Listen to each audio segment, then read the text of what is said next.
প্রাচীনকাল থেকে মানুষের রহস্যময় জায়গার প্রতি একটি অন্যরকম আকর্ষণ রয়েছে। আজও পৃথিবীতে এমন এমন বিষয় রয়েছে যেগুলো মানুষ সমাধান করতে পারেনি, কিন্তু যারা রহস্যপ্রিয় মানুষ রয়েছে তারা প্রতিনিয়ত এই রহস্যগুলো ভেদ করার চেষ্টা করছে। আপনাদের উদ্দেশ্যে বলে দিই, বাংলাদেশেও বেশ কিছু রহস্যময় স্থান রয়েছে। লিস্টে থাকা এই সকল জায়গার মিথ বা রহস্য অনেকদিন ধরে প্রচলিত আছে। তো আজকের এই ভিডিওতে আমরা বাংলাদেশের এমন কিছু রহস্যময় স্থান সম্পর্কে জানতে চলেছি যেগুলো জানার পর আপনার গায়ের লোম খাড়া হয়ে যাবে। তো এইসব কিছু জানতে হলে ভিডিওটি শেষ পর্যন্ত থাকুন, আর যারা চ্যানেলে নতুন তারা এখনই সাবস্ক্রাইব করে পাশে থাকা বেল আইকনটি ক্লিক করে দিন। তো প্রথমে রয়েছে বগা লেক। বাংলাদেশের সব থেকে রহস্যময় স্থানের মধ্যে একটি স্থান হচ্ছে বগা লেক। বান্দরবন জেলা থেকে এই জায়গাটি 70 কিলোমিটার দূরে অবস্থিত। এই জায়গায় যে আঞ্চলিক মানুষরা রয়েছে তারা মনে করে একসময় এখানে এমন ড্রাগন বসবাস করত যারা বাচ্চাদের খেয়ে ফেলত। নিজেদের নিরাপত্তার কথা চিন্তা ভাবনা করে যখন গ্রামের মানুষ এই ড্রাগনকে আঘাত করলো, তখন এই ড্রাগনের মুখ থেকে অনেক আগুন বের হচ্ছিল, আর সেই ড্রাগনের মুখ থেকে এতটাই আগুন বের হয়েছিল যে সেগুলো পাহাড়কে গলিয়ে দিয়েছিল, আর সেখান থেকে এই লেকের সৃষ্টি হয়েছিল। এই বম শব্দের অর্থ হচ্ছে ড্রাগন। এখন আপনি বুঝতে পারছেন এই লেককে বম লেক কেন বলা হয়। এই লেক যদি আপনি ভিজিট করতে যান তাহলে দেখতে পাবেন এর সৌন্দর্যতা, আর লেকের পাশে সাইনবোর্ডে লেখা আছে যে কিভাবে এই লেক সৃষ্টি হয়েছে। আপনারা জানলে অবাক হবেন, আজ পর্যন্ত এই বগা লেকের গভীরতা নির্ণয় করা সম্ভব হয়নি। তাছাড়া প্রতি বছর অজানা এক কারণে এই লেকের পানির রং বদলে যায়। কেন এই লেকের পানির রং বদলে যায় এর ব্যাখ্যা আজও পর্যন্ত মানুষ পায়নি। তো কারা কারা এই লেকে গিয়েছেন তারা কিন্তু কমেন্ট বক্সে জানাবেন। তো এরপরে রয়েছে সোয়াচ অফ নো গ্রাউন্ড। বাংলাদেশের সব থেকে রহস্যময় স্থানের মধ্যে একটি স্থান হচ্ছে সোয়াচ অফ নো গ্রাউন্ড। মেঘনা নদী এবং সাগর যেখানে মিলিত হয়েছে সেই জায়গাটিকে ব্রিটিশরা বলতো সোয়াচ অফ নো গ্রাউন্ড। তৎকালীন ব্রিটিশদের মতে এটি এমন একটা জায়গা যার কোনো সীমা নেই। অনেকে সোয়াচ অফ নো গ্রাউন্ডকে পৃথিবীর দ্বিতীয় সব থেকে গভীর খাদ বলে থাকে। বলা হয়ে থাকে এই সোয়াচ অফ নো গ্রাউন্ড 1,25,000 বছর পূর্বে তৈরি হয়েছে। এতদিন হয়ে যাওয়ার পরেও এই খাদের গভীরতা এখনো পর্যন্ত নির্ণয় করা যায়নি। এর রহস্য সমাধান হবে কিনা সেটি নিজে নিজে একটি রহস্য। এরপরে রয়েছে লালবাগ কেল্লার সুড়ঙ্গ। বাংলাদেশের সব থেকে রহস্যময় স্থানের মধ্যে একটি স্থান হচ্ছে লালবাগের সুড়ঙ্গ। লালবাগ নিয়ে মানুষের মুখে অনেক ধরনের মিথ প্রচলিত আছে। বিশেষ করে লালবাগ কেল্লার সুড়ঙ্গ নিয়ে মানুষের চিন্তা ভাবনার শেষ নেই।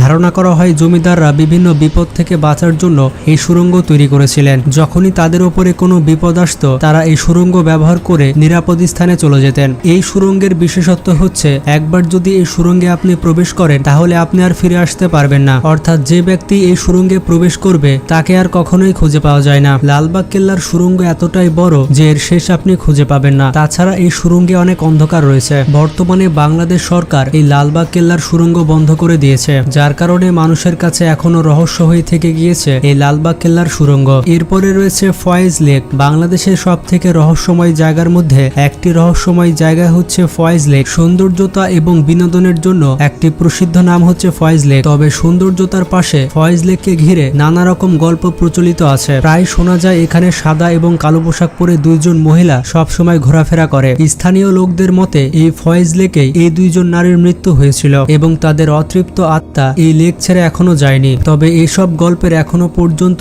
কোনো সত্যতা পাওয়া যায়নি, কিন্তু প্রচলিত ভুতুরে গল্প এই ফয়েজ লেককে আরো রহস্যময় স্থানে পরিণত করেছে। এরপরে রয়েছে চলন বিল। নাটোরের চলন বিল সম্পর্কে আপনারা অনেকেই জানেন। দেশি বিদেশি পর্যটকরা এই চলন বিলে ভিড় করে। এই চলন বিল 3টি জেলা মিলে রয়েছে। তবে 3টি জেলার মধ্যে সিরাজগঞ্জে যে চলন বিল রয়েছে সেটা নিয়ে অনেক গল্প প্রচলিত আছে। এই চলন বিল জুড়ে রয়েছে অনেক ভুতুরে গল্প, আর এই ভুতুরে গল্পের কারণে অনেক মানুষ এই চলন বিল ঘুরতে আসে। সিরাজগঞ্জ উপজেলার তারাস উপজেলায় অতি প্রাকৃত ক্ষমতার অধিকারী সেই সময়কার জমিদার অজ্ঞাত এক কারণে মারা গিয়েছিলেন। যখনই জমিদার মারা গিয়েছিলেন তখন সেই রাতে এখানে 3টি মন্দির গড়ে উঠেছিল এবং সেই মন্দিরগুলো পরের দিন নিজে নিজেই ভেঙে গিয়েছিল। এরপর থেকে স্থানীয় লোকদের সাথে অদ্ভুত কাণ্ড ঘটে চলেছে, যার ব্যাখ্যা এখনো পর্যন্ত মানুষ পায়নি। এরপরে রয়েছে গানস অফ বরিশাল। বাংলাদেশের সব থেকে রহস্যময় স্থানের মধ্যে একটি রহস্যময় স্থান হচ্ছে guns of Barisal. Guns of Barisal Bakerganj হিসেবে পরিচিত। যখন সেখানে ব্রিটিশরা শাসন করত তখন তারা এই ঘটনাটি প্রথমবার সবার সামনে প্রকাশ করেছিল।